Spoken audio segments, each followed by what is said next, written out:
viewers, I am Dr. Anusha, consultant at Dr. Vijay's Cosmetology and Hair Transplantation Center. ఈ రోజు మనం hair transplantation జరిగిన ఎన్ని రోజులకి డోనర్ ఏరియాలో హెయిర్ అనేది వస్తుందో తెలుసుకుందాం. హెయిర్ ట్రాన్స్ప్లాంటేషన్ జరిగిన వెంటనే జనరల్ గా డోనర్ ఏరియాలోని మనకు కొంచెం వాపు నొప్పి అనేది ఉంటుంది. ఇది ఒక 24 నుంచి 48 గంటల్లో ఏదైతే ఈ వాపు నొప్పి ఉన్నదో అది తగ్గిపోతుంది.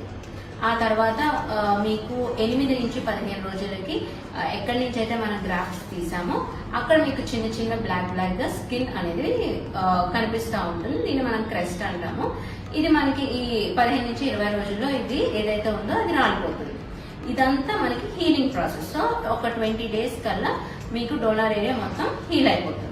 అయితే హెయిర్ ఎప్పుడు రావడం కనిపిస్తుంది?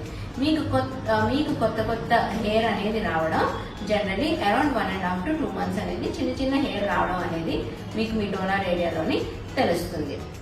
70% ఆఫ్ ద హెయిర్ మీకు రావాలి అంటే it takes around 6 to 8 months time.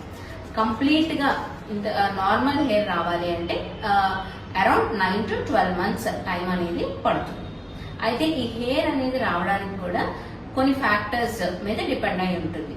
Healthy hair మనకి కావాలి, చక్కగా రావాలి, డెన్సిటీ బాగోవాలి, క్వాలిటీ ఆఫ్ ద హెయిర్ బాగోవాలి అని అంటే ఫస్ట్ ఆఫ్ ఆల్ మీ డాక్టర్ మీకు ఏ మెడికేషన్స్, ఏ సప్లిమెంట్స్ అయితే ప్రిస్క్రైబ్ చేశారో అవి మీరు క్రమం తప్పకుండా తీసుకోవాలి.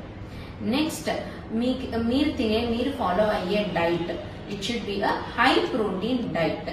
ప్రోటీన్ అనేది మన హెయిర్ కి చాలా మంచిది. సో ప్రోటీన్ అనేది మీ ఫుడ్ లో ఎక్కువగా ఉండేటట్టు చూసుకోవాలి. నెక్స్ట్ మీ డాక్టర్ మీకు అడ్వైస్ చేసిన PRP సెషన్స్ అనేవి మీరు క్రమం తప్పకుండా చేయించుకుంటూ ఉంటే మీకు healthy and good quality hair అనేది వస్తుంది. Thank you.